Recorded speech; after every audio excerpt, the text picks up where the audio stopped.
네, 홍종학의 경제 스케치북 시작하도록 하겠습니다. 30일에 오늘은 2023 한국경제진단 종합편입니다.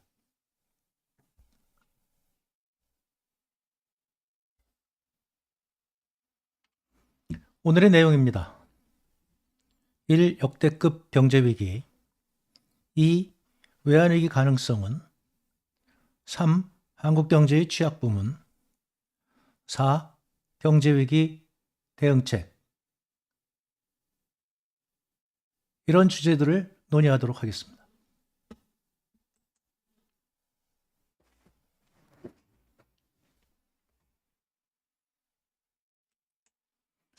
네, 안녕하세요. 네, 홍종학입니다.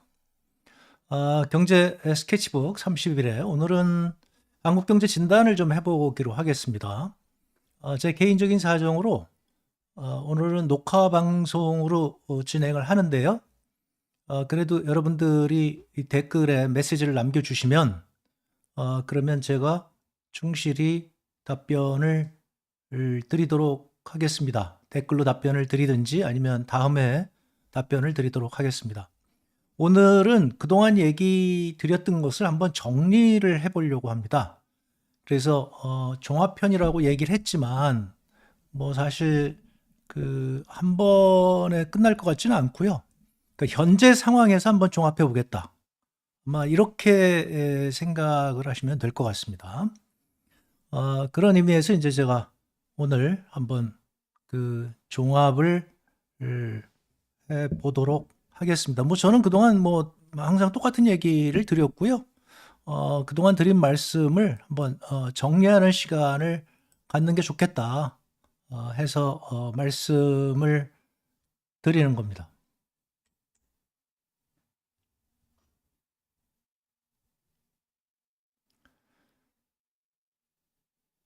첫 번째는 역대급 경제 위기입니다. 네, 한국 경제는 지금 역대급 경제 위기를 지나는 중입니다. 여러분 요즘 아주 힘드시죠? 지금 힘들지 않으시다고 한다면 아마 상위 5%나 10%에 속하시는 분들이 아닐까 싶습니다. 그 외에 대부분의 분들은 지금 굉장히 힘들죠. 코로나로 인해서 지난 2년간 굉장히 힘든 시기를 지내왔잖아요. 그래서 이제 터널이 막 끝나는 것으로 생각을 해서 이제 좀 희망이 있겠구나 이렇게 생각을 했는데 이게 인플레이션이라고 하는 복병이 나타났고요. 그래서 이자율이 올라갔고 지금 경제는 급격하게 지금 침체 국면으로 들어가고 있습니다. 인플레이션은 아직 끝나지 않았고요. 서민 경제 입장에서 보면 인플레이션과 불황이라고 하는 것은 엄청난 고통을 안겨주는 이런 원인들인데 이게 지금 복합 불황의 형태로 나타나고 있다는 것이죠. 그런 상황을 지나고 있는데 이게 이제 데이터로 보게 되면 제가 말씀드렸다시피 역대급 경제 위기다. 아마 70년 이후로 보게 되면 한 5위 이내가 될 거고요. 이게 지금 진행 중이기 때문에 앞으로 어떤 상황이 벌어질지 모릅니다. 지금 만약에 무난하게 잘 끝난다고 한다면 그러면 아마 5위쯤 되겠죠. 우리 70년대 이후에 5위쯤 경제 위기를 우리가 지내왔다 이렇게 될 것인데요. 만약에 이 상황이 더 악화가 된다고 한다면 얼마나 더 악화될지 현재 가늠하기 어렵습니다. 제가 처음에 방송 시작할 때 그런 말씀을 드렸죠. 저기 지금 쓰나미가 다가가고 있는데 아직도 바닷가에 아이들은 모래장난을 하고 있습니다. 쓰나미 경보는 충분히 울리지 않았다고 생각하고요. 그래서 제가 오늘 한번 정리를 해드리는 게 좋을 것 같아서 말씀을 드리도록 하겠습니다.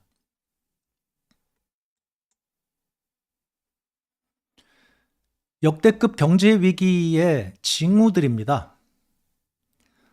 첫 번째, 인플레이션이 5%대고요. 따라서 예상치 않았던 인플레이션이기 때문에 많은 서민들의 경우에 소득이 그만큼 오르지 않았습니다. 작년 4, 4분기 이 가계소득을 보게 되면 실질소득은 마이너스가 됐죠. 그러니까 5% 이상 소득이 늘지 않으신 분들은 사실상 실질소득은 줄어든 거고요. 지금 인플레이션이 5%라고 하지만 우리가 체감으로 느끼는 체감 물가, 생활 물가는 5%보다 더 높기 때문에 서민들이 느끼는 고통은 훨씬 더 큰 거죠. 예금 금리는 사실상 마이너스고요. 또 문제가 되는 것은 미국의 금리 인상으로 전반적으로 지금 금리가 올라가고 있습니다. 이것이 우리 대출 받으신 분들에게 큰 고통으로 다가오고 있고요. 주식시장은 고점 대비 30% 하락했습니다. 연초 들어서 조금 나아졌다가 외국인들이 대거 매수를 한 덕분이죠. 지금 다시 조정 국면에 들어갔습니다. 전 세계적으로 지금 금융시장이 어떻게 바뀔지 불확실성이 극대화되어 있는 상황입니다. 네 번째로 주택가격이 폭락했습니다. 거래는 마비됐고요. 미분양 아파트가 증가하고 있고요. 깡통 전세가 속출하고 있습니다. 대규모 전세 사기가 드러났고요. 또 한편에서는 공급 측면에서는 PF 대출의 부실화가 드러나고 있습니다. 주택담보대출이 큰 고통을 안겨주고 있고 언제 부실화될지 알지 못하는 상황이고요. 가계부채 문제가 더 심화되고 있습니다. 더 문제가 되는 것은 다섯 번째, 무역 수지가 12개월 연속 적자 행진을 보이고 있습니다. 이렇게 1년 내내 적자 행진을 보인 것은 1995년 이후 처음이라고 합니다. 그런데 1995년서부터 1997년까지 적자가 난 이후에 한국 경제는 외환위기를 맞았습니다. 아마 우리 70년대 이후에 가장 큰 사건이 아닐까 싶은데요. 현재 무역 수지에 있어서는 그것과 비견할 수 있는 그런 적자 행진이 이어지고 있습니다. 우리 수출의 중요한 그 핵심 품목인 반도체 가격의 폭락으로 인해서 우리 반도체 회사들의 순이익이 크게 줄어들었고요. 그래서 전반적으로 우리 금융시장은 지금 대단히 불안한 상황입니다. 여섯 번째로 우크라이나 전쟁이 아직 끝나지 않았기 때문에 에너지 가격이 초기에 많이 올랐다가 조금 안정됐습니다만은 언제 다시 불안해질지 알 수 없는 상황이고요. 에너지 의존도가 큰 한국 경제 입장에서는 계속적으로 무역 수지에 압력을 가하고 있습니다. 일곱 번째로 예상치 못했던 미중 갈등이 격화됨에 의해서 우리 지정학적 요인이 부각되고 있고요. 그것에 따라서 우리는 지금 무역에 있어서 상당한 손해를 볼 수밖에 없다. 이런 국면에 지금 처해 있습니다.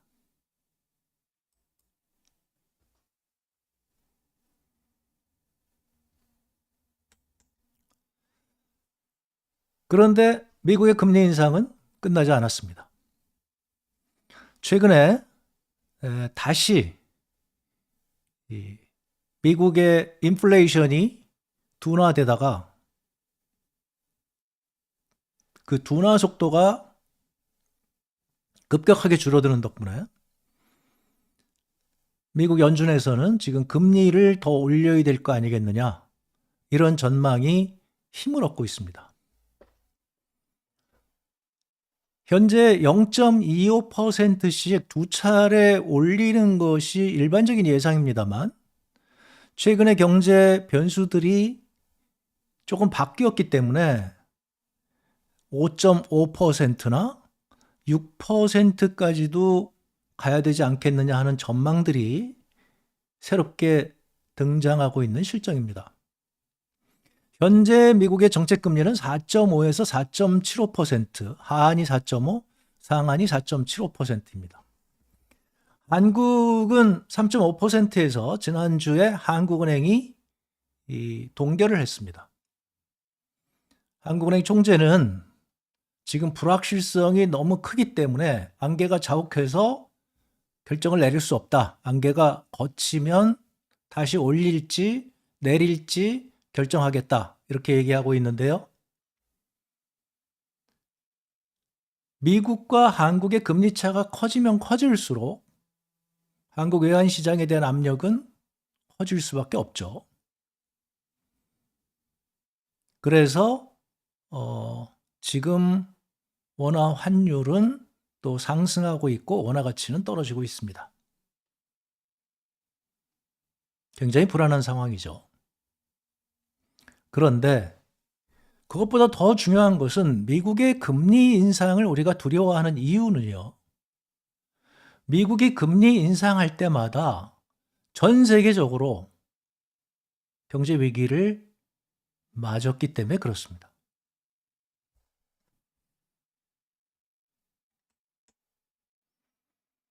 이게 제가 말씀드리는 거죠. 그래서 우리 외환위기의 경우에도 여러분이 보시게 되면 미국의 자이언트 스텝 금리 인상이 있었고 지금 작년에 미국이 자이언트 스텝을 몇 차례를 계속한 거죠. 바로 이런 자이언트 스텝 금리 인상, 우리가 통상적으로 0.5%포인트 올리는 것은 빅 스텝이라고 얘기를 하고요. 0.75%포인트 올리는 것을 자이언트 스텝이라고 얘기를 하는데 바로 94년도에 그런 자이언트 스텝 금리 인상이 있었고요. 그리고 멕시코가 외환위기를 맞았습니다. 멕시코가 외환위기를 맞은 것은 여러 가지 요인이 있다고 제가 이미 설명을 드렸지만 하지만 근본적인 원인은 그것을 촉발시킨 바로 가장 가까운 원인은 미국의 금리 인상입니다. 멕시코로 들어갔던 돈이 미국이 금리 인상되면서 다시 미국으로 돌아가면서 멕시코는 달러가 부족하게 된 것이죠. 그것이 멕시코뿐만이 아니라 전 세계적으로 달러를 빨아들이면서 달러가 부족한 국가들에서 이제 문제가 생기기 시작했는데 그것이 동남아 국가였고 그래서 태국이 무너졌고 인도네시아가 무너졌습니다. 한국의 경우에 말씀드린 대로 무역 수지가 오랫동안 적자 상황이 되었고 그리고 재벌들의 방만한 경영으로 인해서 기업의 대출이 무분별하게 늘어났고 그것이 이제 부실화되면서 한국 경제는 외환위기를 맞게 된 거죠. 만약에 금리가 낮아서 미국의 금리가 낮아서 미국의 돈이 계속적으로 들어온다고 한다면 우리는 그 빚을 얻어서 다시 빚을 갚는 이게 가능했겠지만 미국의 금리가 올랐기 때문에 그리고 동남아 국가나 한국 같은 경우에는 부실화되었기 때문에 자본이 다 빠져나간 거죠. 그리고 나서 이제 러시아도 또 무너졌습니다. 2000년 닷컴 버블 붕괴 사태도 마찬가지고요. 2008년 글로벌 금융위기 때도 또 마찬가지입니다.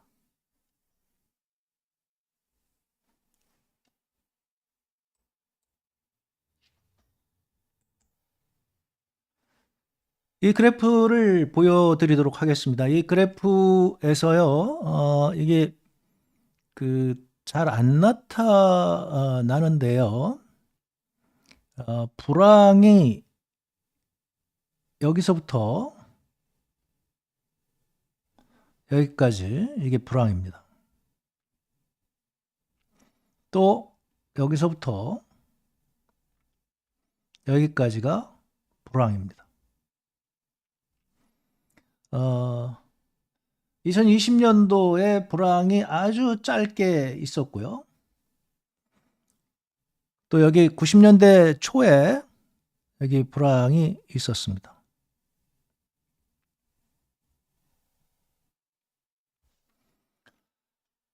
여러분이 지금 보시다시피 이 빨간색이 미국의 정책금리고요.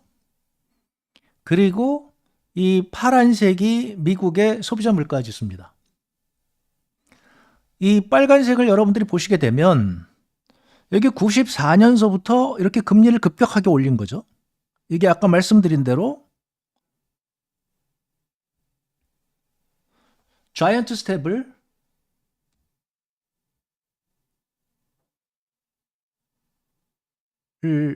자이언트 스텝 금리 인상을 한 겁니다. 95년도에 이렇게 올렸는데 95년도까지 올렸는데 멕시코가 특수한 사정으로 넘어졌다고 하지만 그 다음에 우리가 문제가 된 것은 여기 97년도쯤 문제가 됐겠죠. 97년도, 98년도에 여기 우리가 IMF를 맞은 겁니다.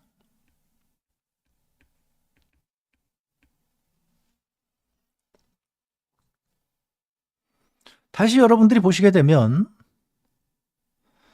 미국의 물가가 오르면서 이 오르는 수준은 3% 내외밖에 안 됐습니다만은 그래서 미국의 금리가 다시 오르죠.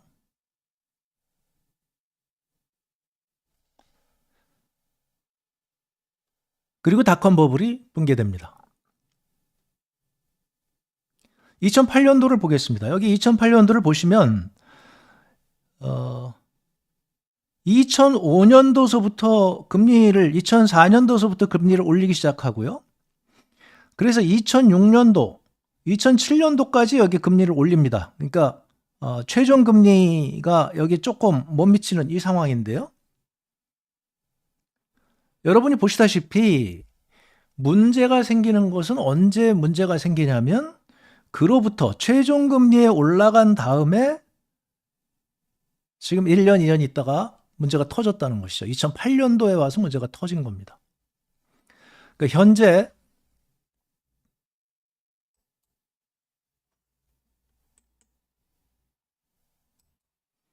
현재 지금 페드가 얘기하는 것이 최종 금리까지 간 다음에 지켜보겠다 이런 거잖아요. 일부에서 지금 낙관적인 사람들은 지금부터 지켜보자 이런 분들이 있지만 페드는 하여튼 5%는 지금 넘길 것 같고요. 그래서 5.25까지는 가지 않겠느냐는 게 지금 일반적인 생각이죠. 그러면 거기서 지금 지켜보겠다는 거죠. 그러면 2008년도 같은 경우를 보게 되면 거기에서 지켜보는 바로 이 순간이죠. 그 순간서부터 여기 사건이 터지기까지 이 기간까지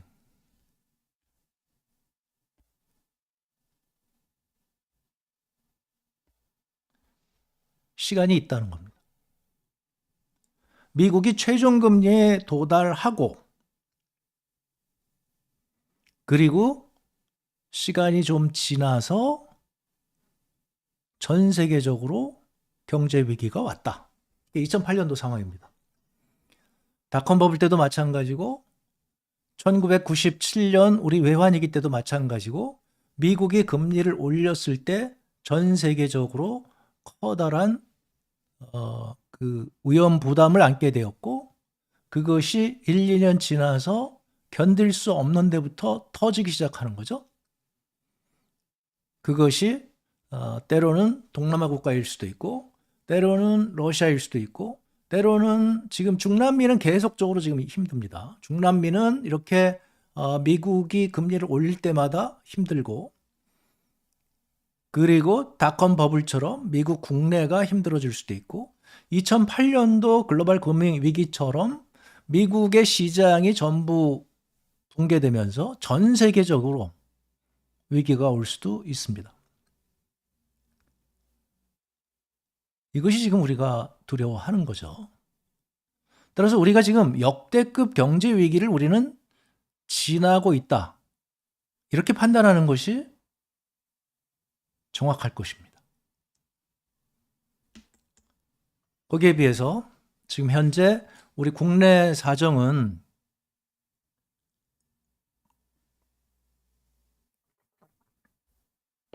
대비가 부족하지 않았네요.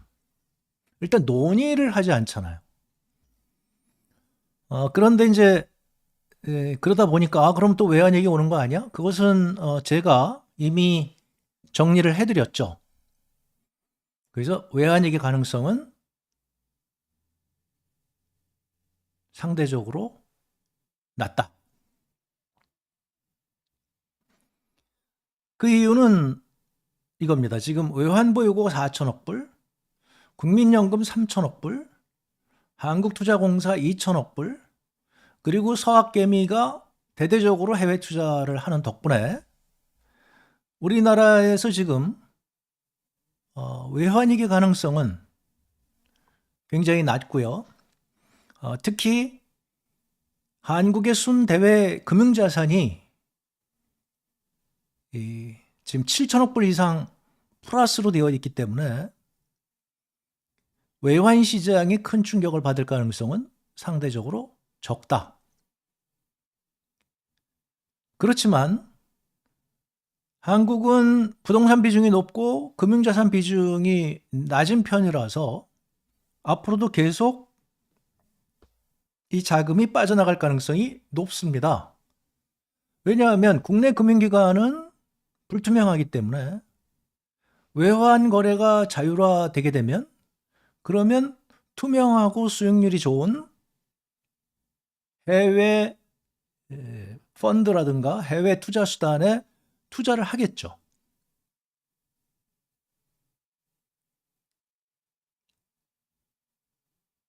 외환위기 가능성이 낮은 것이 오히려 지금 대비 태세를 늦추고 있는 거 아닌가. 이런 우려도 우리가 해봅니다. 그러니까 앞으로도 계속 국내 자금은 해외로 빠져나갈 거고요. 해외 투자가 늘어날 거라고 예상이 되고요. 그러면 외환 시장의 입장에서는 우리나라가 점점 더 안정이 되지만 한쪽에서는 외환 시장에 큰 문제가 없기 때문에 경제에 이렇게 불안 요인들이 계속 커지게 되는 이런 우려는 상존한다. 이렇게 말씀드립니다. 말씀드린 대로 한국의 순대외 금융자산은 2022년 말에 7,466억 불이고요. 아마 조만간에 1조 달러가 될 거라고 생각을 합니다. 여러분들이 보시게 되면 지금 2013년을 기준으로 해서 한국 경제는 구조적으로 바뀌었습니다.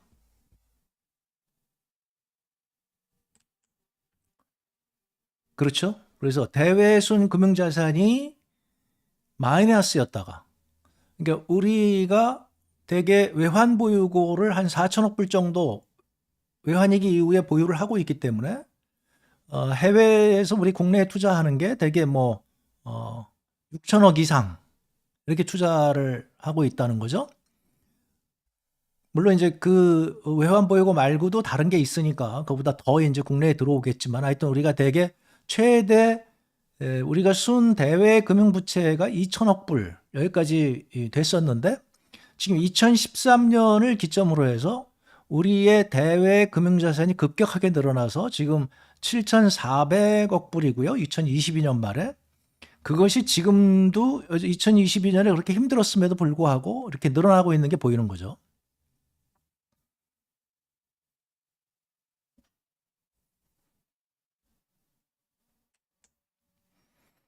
네. 이 그래프를 보시게 되면은요. 여기 까만 게 지금 상품 수지입니다. 이게 지금 우리가 무역 수지라고 얘기하는 거고요. 우리 작년에 급격하게 떨어져서 여기 지금 이제 연중으로는 지금 아직도 플러스가 좀 남았네요. 그런데 이제 그 계속적으로 지금 이제 마이너스가 나서 곧 이제 금년도에 회복이 되지 않으면 마이너스로 가겠죠. 그리고 서비스 수지가 우리 여행 많이 다니고 이러니까 여기 이 초록색이죠. 이 서비스 수지가 이렇게 급격하게 떨어졌다가 지금 이렇게 상승하는 게 이렇게 보입니다. 그 다음에 이제 그 코로나로 인해서 우리 여행 많이 안 다니고 이러니까 좀 안정이 됐는데 이제 그 코로나가 이제 끝나니까 다시 늘어날 가능성이 있겠죠. 지금 그럼에도 불구하고 경상수지가 좀 괜찮은 것은 여기 이 주황색 투자소득 수지입니다. 아까 말씀드렸다시피 대외 순금융자산이 늘어났기 때문에 지금 우리는 해외에 투자한 거에서 소득이 생깁니다. 그 채권의 이자가 발생하고 주식의 배당금이 발생하고 이런 수익금들이 들어오게 되는 거죠. 그것이 지금 점점 늘어나고 있습니다. 그래서 투자소득 수지가 무역수지 적자를 보완하는 이런 방식으로 지금 경제 구조가 서서히 바뀌어 나가고 있다. 이런 말씀을 드리겠습니다. 자, 그래서 지금 이제 제가 말씀드리는 대로 그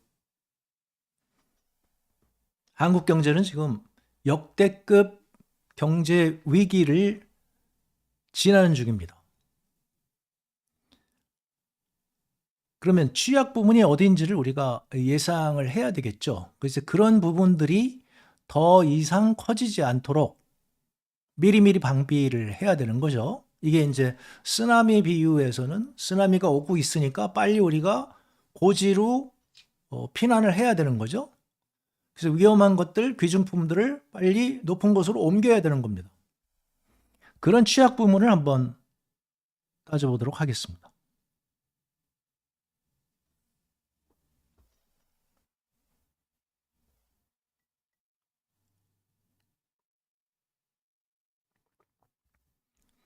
가장 취약한 데는 부동산 부분입니다.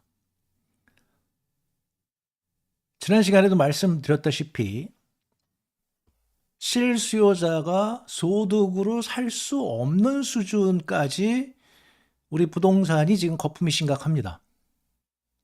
그 거품이 이자율이 높아져서 붕괴할 때 그러면 가계 파산으로 이어질 수밖에 없겠고요.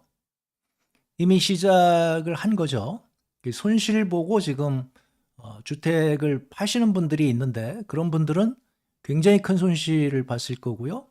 회복하기가 이게 단기간에 쉽지 않은 그런 손실들을 보셨겠죠. 이런 분들의 숫자가 점점 늘어나고 있는데 지금 미국의 금리 인상으로 인한 이 경제 위기가 조만간에 끝나지 않는다면 어느 순간에 폭발적으로 늘어나서 경제 위기가 심화될 가능성이 있다는 것이죠. 가계부채가 이미 굉장히 많기 때문에 여기에 지금 한국 경제는 짓눌려 있는 상황이죠. 원리금을 갚아야 되는 거고요. 주택 가격이 높아지게 되면 부동산 가격이 좋아지게 되면 그러면 이제 부동산을 팔아서 그걸 갚을 수 있는데 물론 이제 새로운 분들은 또 빚 얻어서 들어오겠지만요. 그런데 지금 이제 그 경로가 막혔기 때문에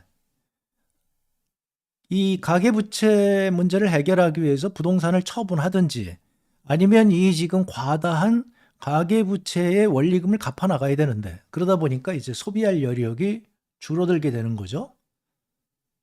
그런 복합 불황의 가능성이 지금 한국 경제를 짓누르고 있다.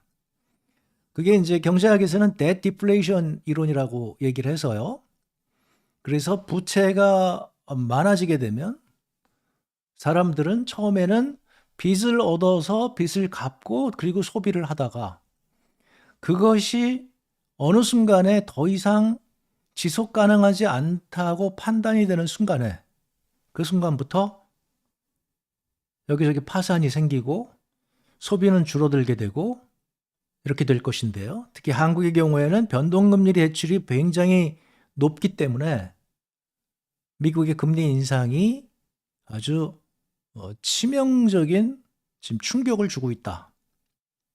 한국 경제는 바로 이런 복합 불황의 가계 파산과 부동산 거품 붕괴, 이 복합 불황의 가능성이 대단히 높은 경제다. 두 번째로는 높은 자영업 비중으로 인해서 지금 실업률은 상대적으로 낮지만 이 실업률이라고 하는 것이 사실상 큰 의미가 없는 게 수익을 내지 못하고 지금 자영업을 하고 있는 거거든요. 그래서 자영업자들이 굉장히 많기 때문에 이게 이제 굉장히 그 레드 오션이죠. 그 수익이 내지 못하고 근근히 하시는 분들이 굉장히 많고 그동안 코로나로 인해서 빚을 얻어서 근근히 버텨오셨는데 이게 지금 금리가 높아지면서 감당이 안 되면 그러면 우리 이 상당 부분을 차지하는 이 자영업 이 부분이 크게 충격을 받을 것이고 그것이 서민 경제의 쇠락을 가져올 가능성이 대단히 높다고 하는 것이죠. 세 번째로 이런 문제를 해결하기 위해서 우리가 기업들이 잘 돌아가줘야 되는데 한국의 제조업은 지금 공동화 되온 지가 굉장히 오래됐죠. 이제 지역의 중소제조업을 지원하는 것이 굉장히 중요합니다. 스마트 공장 이런 것들을 저희가 굉장히 많이 지원을 했는데 그 정도 가지고 지금 이 제조업 공동화를 막지 못하고 있는 거죠. 네 번째로 반도체 등 일부 산업에 의존하는 경제 구조이기 때문에 이게 양극화가 됩니다. 그래서 일부 부문은 잘 나가고 그래서 보너스를 많이 받고 성과급을 받고 이러지만 나머지 부분은 임금 인상이 인플레이션을 쫓아가지 못하는 이런 상황이 되는 거고요. 이것이 시간이 가면 갈수록 벌어져 가는 거죠. 지금 이런 문제들이 쉽게 해결될 수가 없는 이유가 중국의 기술 발전 속도가 대단히 빠릅니다. 그래서 과거에는 우리 중소기업들의 그 경쟁력 있는 부분을 중국 기업이 대체해 들어오기 시작했죠. 그래서 여러분들이 요즘 그 온라인 주문을 하거나 혹은 마트에 가서 물건을 사면 대부분 중국 제품이거나 아니면 저기 그 동남아 제품이거나 이런 것들을 여러분들이 많이 보시는 거죠. 그런데 이제는 중국의 기술 발전 속도가 빨라져서 이제 대기업까지 위협하고 있는 거죠. 지난번에 삼성전자가 그 미국에서 CES라고 전시회가 있었는데 가전 전시회죠. 그랬는데 그 제품을 전시하는 것이 아니라 TV 신제품이 있는데 호텔에 따로 그 바이어들만 초청해서 공개를 했다고 하죠. 왜냐하면 중국이 너무 빠르게 쫓아오니까 그 중국의 그 카피하는 걸 막기 위해서 최대한 보안에 신경을 썼다. 이런 기사를 봤는데요. 지금 그 정도로 중국의 기술력이 굉장히 뛰어나서 한국에 앞서 있다고 하는 부분들을 지금 다 따라오고 있습니다. 여러분이 기억하실지 모르겠지만 예전에는 우리가 굉장히 앞서 있는 분야가 반도체가 하나 있었고요. 한국경제의 효자였죠. 또 하나가 조선이었죠. 조선이 지금 중국 기업하고 경쟁력에서 점점 밀려서 우리 조선사들이 이제는 더 이상 우리 수출의 주력 품목으로 조선이 거론되지 않는 이런 상황이 됐지 않았습니까?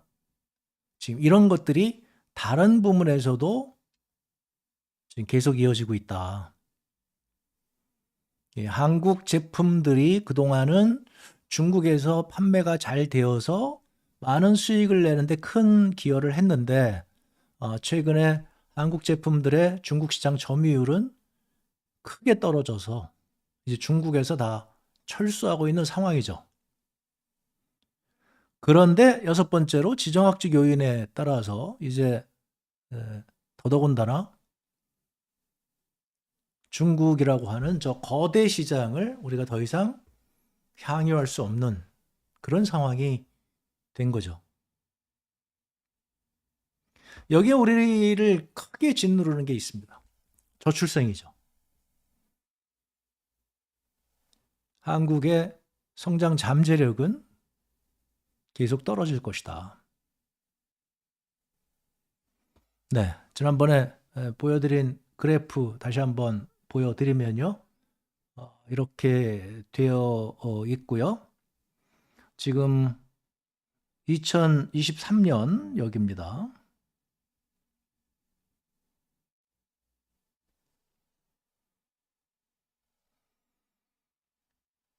이미 이 15세에서 64세까지는 상당 부분 지금 줄어들고 있는 상황이죠.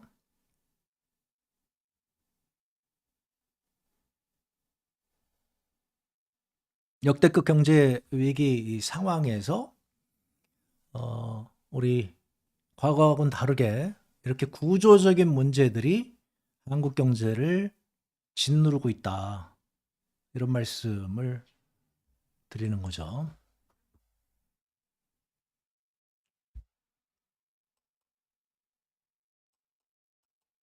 자, 그러면 대응책이 있는가? 경제 위기 대응책 논의해 보도록 하겠습니다.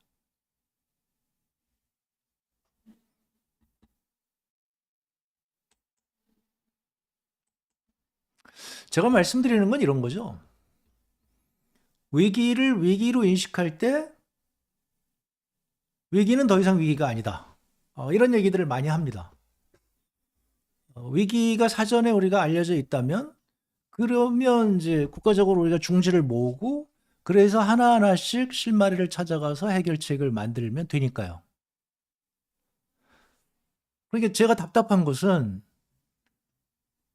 경제학자 입장에서 보면 지금 역대급 경제 위기를 지나가고 있는데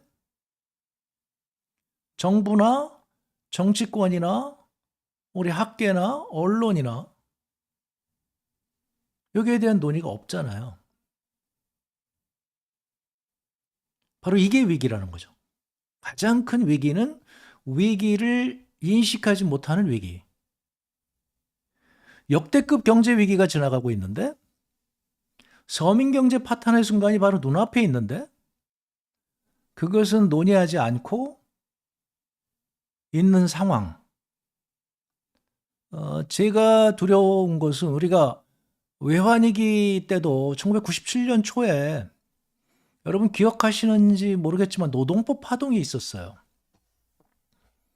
그런 게 있으면 이제 국력이 그쪽으로 몰리잖아요. 그 경제 위기를 해소하기 위해서 지금 모여서 하나하나씩 얘기를 하고 대책을 만들어 가야 되는데 지금도 마찬가지로 좀 그런 중요하지 않은 문제들이 주로 논의의 대상이 되고 있는 거죠. 글쎄요, 뭐 그게 그걸 추진하시는 분들의 입장에서는 그게 가장 중요하다고 얘기를 하겠죠. 그게 외환위기 때도 또 마찬가지거든요. 외환위기 때도 바로 우리가 경쟁력이 지금 떨어져서 계속 무역 수지가 적자가 나고 있다 해서 나온 대책이 노동법 개혁이에요. 그리고 노동법 파동이 난 거죠. 그리고 외환위기를 맞은 거죠. 그럼 그 얘기는 뭐냐면 그거보다 더 중요한 문제가 있었다는 것이죠. 뭐 그분들은 또 그러실지도 모르죠. 그때 노동법 제대로 개혁했으면 외국 자본이 안 나가서 우리 외환위기 안 나온다. 뭐 지금도 그런 그런 주장을 하실지도 모르겠습니다만은 상황은 지금 심각한 거죠. 지금 현재 중요한 국가적 의제에 대해서 논의하고 있지 않습니다. 말씀드린 대로 가계부채 대책이 지금 있나요? 제조업 공동화 대책에 대해서 논의하고 있나요? 우리 이 대중소기업, 그래서 대기업만 잘 나가고 중소기업은 계속 무너지고 있는 이 상황에 대해서 지금 논의하고 있나요? 수도권과 비수도권의 이 양극화 현상에 대해서 논의하고 있나요? 이 자영업자들로 인해서 이 빈부격차가 지금 심해지고 있는데 이것에 대해서 우리가 논의하고 있나요? 그리고 무엇보다도 저출생에 대해서 지금 사람들이 깜짝깜짝 놀라고 세계 최저 수준의 저출생, 국가 전망의 문제가 걸렸는데도 별 대책은 없죠. 일단 신뢰가 안 가잖아요. 그렇게 수없이 많은 돈을 쓰고 그 저출생 대책이라고 내놔왔는데 효과가 없어서 이 추세를 지금 못 막고 있는 거잖아요. 또 한쪽에서는 뭐 이건 제 개인적인 견해입니다만은 챗 GPT와 같은 인공지능이 지금 세상을 완전히 바꾸고 있는데 한국은 거기서 지금 크게 뒤처져 있는 거죠. 이것을 쫓아가려고 하는 노력이 있는가? 이런 논의 자체가 없다는 것이 한국 경제를 불안하게 만드는 거죠. 그렇지만 이제 우리 항상 긍정적인 마음을 갖는 게 중요한 거죠. 또 과거에 보면 그런 굉장한 위기 순간이 있을 때마다 우리는 잘 헤쳐나온 경험이 있습니다. 1970년대는 오일 달러라고 하는 새로운 시장이 열리니까 우리는 중동 건설 붐을 타고 우리 젊은이들이 그 열사의 사막에 가서 땀을 흘리면서 그러면서 경제 회생에 기여를 했던 거죠. 외환위기를 맞고 나서는 또 벤처 붐을 일으켜서 어느 정도 당시에 이제 기술 기업들이 그 굉장히 그 핵심 부문으로 떠오를 때 우리나라도 빨리 거기에 적응을 했던 것이고요.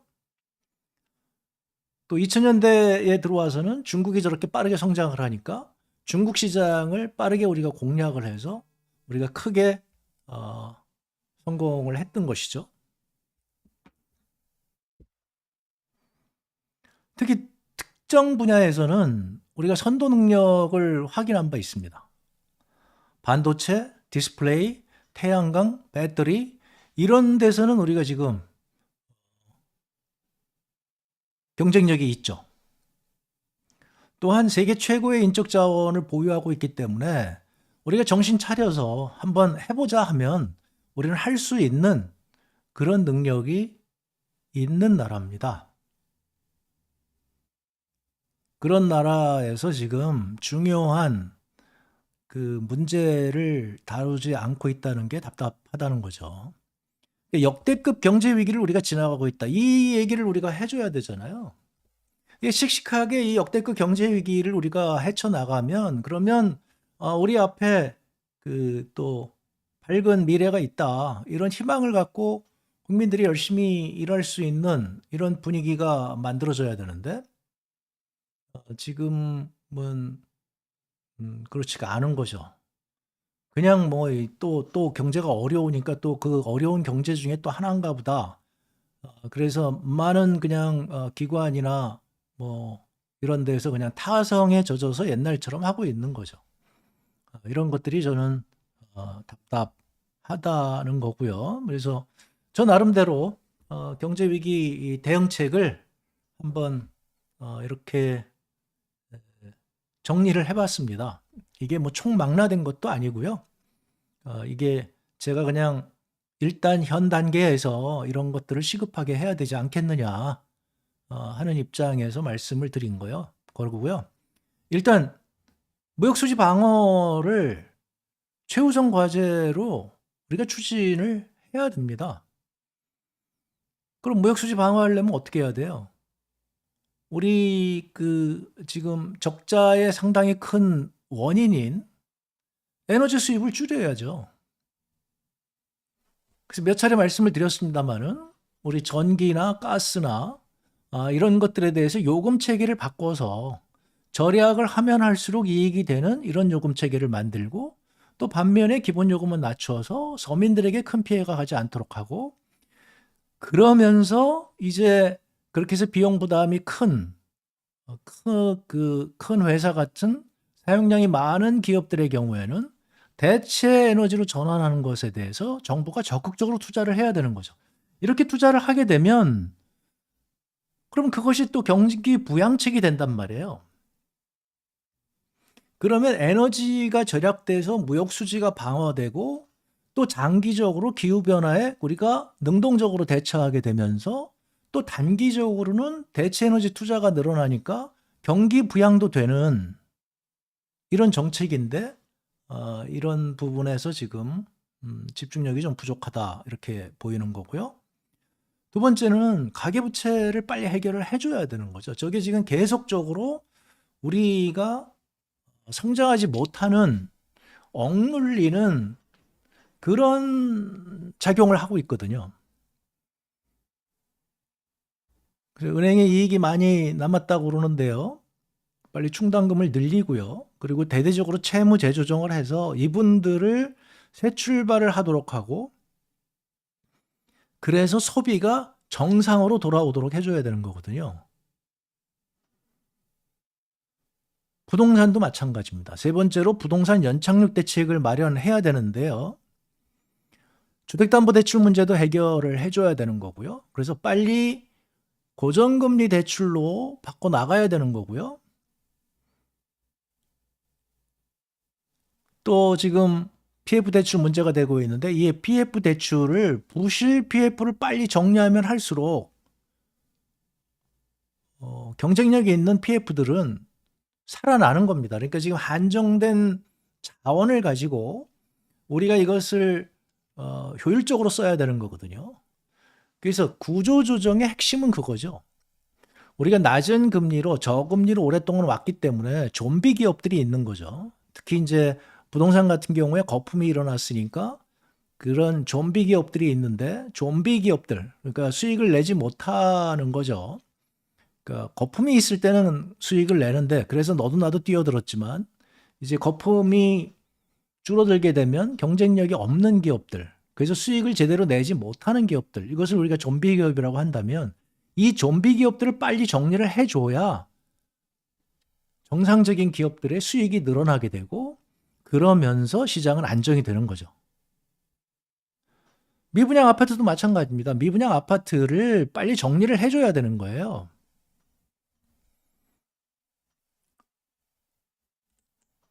얼마 전에 보니까요, 참, 놀라운 일인데요. 중국에서 멀쩡한 아파트들을 이렇게 폭파시키는 그림이 나왔었는데요. 지금 중국의 부동산 부실이 어마어마하거든요. 공급 과잉도 있고, 그러니까 이제 분양이 안 되는 것들을 폭파하는 것을 아마 상징적으로 지금 보여준 것 같은데요. 우리나라도 마찬가지입니다. 그래서 이런 미분양 아파트를 빨리빨리 정리를 해줘서 이제 분양이 안 될 것들은 진행이 안 되도록 하고, 그러면 이제 남아있는 기업들은 또 어느 정도 이제 살 길을 찾아 나갈 수 있거든요. 또한 이제 그런 미분양 아파트를 저는 정부가 구매를 해야 된다고 생각합니다. 하지만 지금 시장 가격보다 대거 싼 가격으로 사줘야 되는 거죠. 그것은 아마 50% 미만이 아닐까 생각이 되고요. 그렇게 해서 그 아파트를 산 다음에, 뭐 서울이나 수도권 아닙니다. 제가 말씀드리는 것은 지역의 경우에 그 높은 분양가가 있으니까 그 분양가의 50% 이하에서 뭐 어차피 경매로 넘어갈 거를 우리가 생각을 하면 경매 가격 수준에서 우리가 생각을 해줘야 되는 거죠. 그래서 그렇게 정부가 구매를 해서 그것을 임대주택으로 공급을 해야 되는 거죠. 그러면 이제 장기적으로 우리 주택시장이 또 안정화 될 수 있는 거죠. 이렇게 금리가 높아져서 지금 경제가 굉장히 어렵잖아요. 근데 정부는 자꾸 지금 건설업만 쳐다보고 있단 말이죠. 저게 이제 발등에 떨어진 불이니까. 그런데 더 중요한 것은 제조업이죠. 우리 제조업은 계속 무너지고 있다. 뭐 제조업뿐만 아니라 우리 스타트업들 마찬가지입니다. 지난 몇 년간 저금리 상황에서 특히 이제 지난 정부에서 우리 스타트업 지원하기 위해서 많은 스타트업들이 새로 만들어졌고 또 상장됐고 이랬는데 지금 불황이 길어지면서 고통을 겪고 있는 기업들이 굉장히 많죠. 이런 기업들을 지원해야 되는 거죠.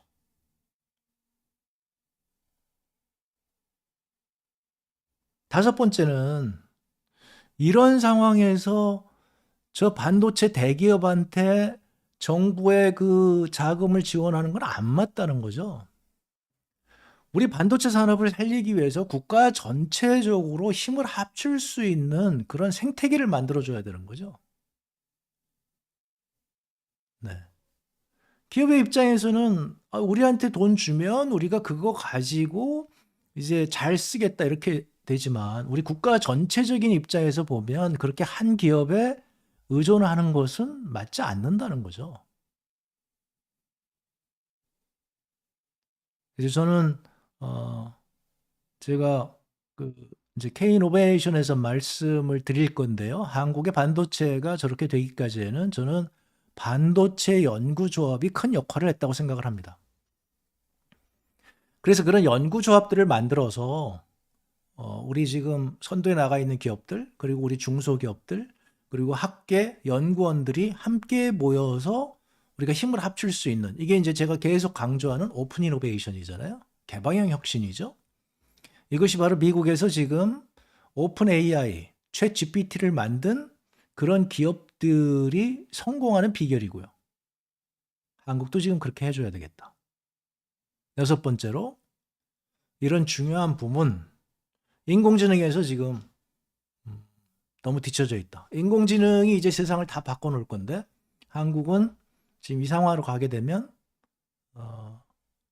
미국이나 중국에 종속될 수밖에 없다. 그리고 거기에 이제 그 어플리케이션이나 이제 제공하는 이런 거죠. 그러니까 제가 말씀드린 대로 안드로이드를 구글한테 뺏기고 그리고 나서 지금 안드로이드에 우리 의존해서 앱 만들어 가지고 거기에 탑재하는 이런 방식인 거죠. 그러니까 지금 미국의 그런 대형 인공지능 그런 플랫폼들이 만들어지게 되면 우리는 그 플랫폼에 귀속되어서 하나하나 이제 응용 프로그램 만드는 걸로 지나지 않겠죠. 뭐 그거라도 잘하는 것도 중요합니다만 우리 기술력을 높이기 위해서 지금 국가적으로 우리가 총력을 기울여야 될 때다. 그래서 제 생각에는 인공지능 연구소 만들자. 네. 인공지능 연구소 만들어서 그 지금까지와는 다른 새로운 국책연구소 모델이 저는 필요하다는 거고요. 그래서 그 오픈 플랫폼의 운영 주체로서 인공지능 연구소를 조속히 출범을 시켜야 되지 않겠느냐 이런 말씀을 드리는 겁니다. 네, 이 개인적인 생각이고요. 이런 것들을 우리가 우선순위를 정해서 빨리빨리 대응을 해야 되겠다. 그 가장 중요한 것은 역대급 경제 위기를 지금 우리가 헤쳐나가고 있다. 이거를 빨리 인식하는 게 중요하죠. 우리 국가 운영 시스템 자체를 위기 대응 TF로 바꿔야 되는 거죠. 저렇게 지금 기재부하고 금융위하고 무슨 경제위기 대응팀 하나 만들어 놓고 지금 몇 달 만에 금융시장 좀 안정됐다고 유야무야하고 있는 이런 방식으로는 현재의 경제 위기를 헤쳐나가기 어려울 것이다. 그냥 쓰나미가 안 오기만 바라는 거죠. 그렇게 요행이 안 오게 되면 뭐 그런 대로 넘어가겠죠. 하지만 제가 말씀드리는 대로 지금 구조적인 문제는 계속 악화될 겁니다. 이게 원래 지난 정부 출범 때도 이런 구조적인 문제들이 있었고요. 그런 구조적인 문제들과 씨름하다가 이제 아까운 시간을 다 보낸 거죠.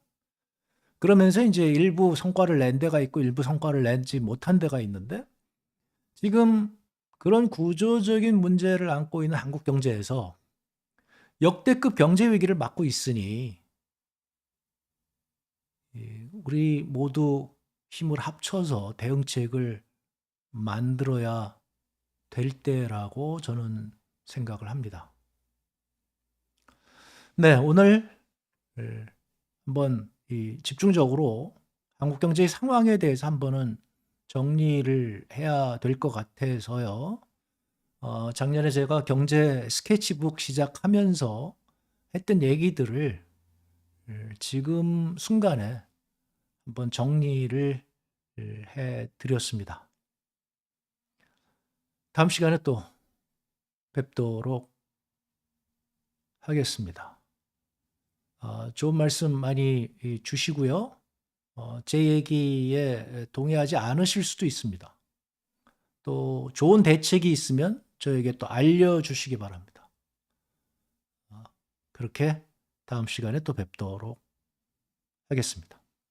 네, 고맙습니다.